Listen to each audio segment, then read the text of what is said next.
On Couples Day, I received a last-minute urgent request from a client to help feed her dog at her residence. The client's home is located in the same residential area as Zachary Yandon's and my marital home. Even the passcode to her home is very similar to ours, with the last 4 digits being Zachary's birthday. When I open the door, it feels as though I've walked into my own home. The furnishings in my client's home are surprisingly the same as the furnishings in my own home. Even the Etorian men's loafers placed at the doorway are the exact same pair as I bought for Zachary last month. I stand at the doorway hesitantly without entering the home. It's then that a golden retriever dashes out of one of the rooms and runs into my arms. The force is so strong that I stumble backward, hitting my back on the door. I know I'm not imagining things at all. It turns out the client's dog is Bingo, my fur baby, who went missing 3 years ago. My golden retriever Bingo had gone missing 3 years ago while on a morning run with Zachary Yandon. I had been utterly heartbroken at the news. For a long time after that, Zachary, compelled by his guilt, would spend hours handing out flyers with me after work. We even posted missing dog notices online on every social media platform and community group chat. Despite our efforts, we failed to find Bingo even after several months.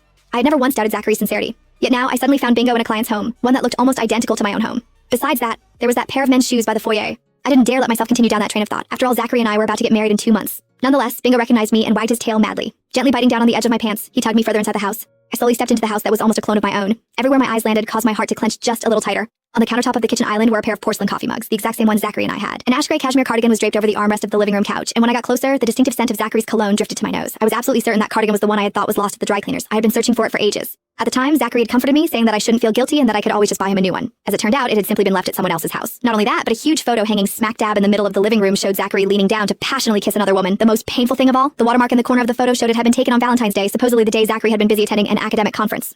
Then what about today? Zachary had left for work early in the morning and told me at noon that he had been sent to another city to assist with a surgery. Then, in the afternoon, I received a request from this client who said that her boyfriend had decided to take her to a hot springs resort at the last minute to celebrate Couples Day. In other words, Zachary wasn't off in another city to assist with some surgery. He was enjoying the hot springs with the woman in this photo. Taking out my phone, I called the cardiac surgery ward at Siloam Hospital. Hello, is Dr. Yandon free for the next 2 days? I would like to make an appointment for a follow-up. Dr. Yandon is away on leave and will only return to work the day after tomorrow. Is he really away on leave? I'm sorry, but according to the duty roster, Dr. Yandon is truly away on leave. Would you like to make an appointment with one of the other doctors? I stood rooted to the spot as my mind went blank, not even realizing it when the call ended. Eventually, I was snapped out of my daze by the chime of my phone, indicating that I had a message. It was from Zachary. Honey, I was asked to aid in an emergency surgery at the last moment, so I won't be able to make it back tonight. Happy Couples Day. Even though you have to spend it alone, remember to be happy, okay? I love you. The words seemed to stab at my eyes, making them sting. He was clearly using work as an excuse to spend the occasion with some other woman, yet here he was, still pretending to be loving. After giving it some thought, I realized that in the past 3 years since Bingo had gone missing, Zachary had claimed to have last-minute surgeries, academic conferences, or been sent to other cities for assistance countless times. It was very likely that most of those instances had been a ruse for him to go and cheat on me. And I had believed him all those times, never once suspecting anything. At that moment, I suddenly noticed a blinking red light in the corner of the living room. A security camera. Realization dawned on me. This wasn't a last-minute request from a client. This woman had clearly been a mistress for too long and had grown impatient. This was a declaration of war on me so that she could become Zachary's official wife. I took Bingo home with me, as my many years as a vet told me that there was something very off with him. Bingo had been an exuberant dog since he was a puppy. After reuniting with me, he had lunged at me in excitement, nuzzled me, wagged his tail. However, he had never once made a sound, not even a soft whine. He had been entirely silent, too silent. Anxious over my beloved dog, I placed him on my work table and began gently examining him. His teeth were yellow and covered in plaque, while his gums were pale and colorless. Besides that, his fur was a dry, knotted mess that came off in clumps when I ran my fingers through it. Clearly, Bingo hadn't received even the most basic care. Taking a deep breath, I parted the long fur at the back of his neck and felt around his skin. Everywhere my fingers touched was uneven and rough like scar tissue. Old and new, the jagged scars crisscrossed his entire neck.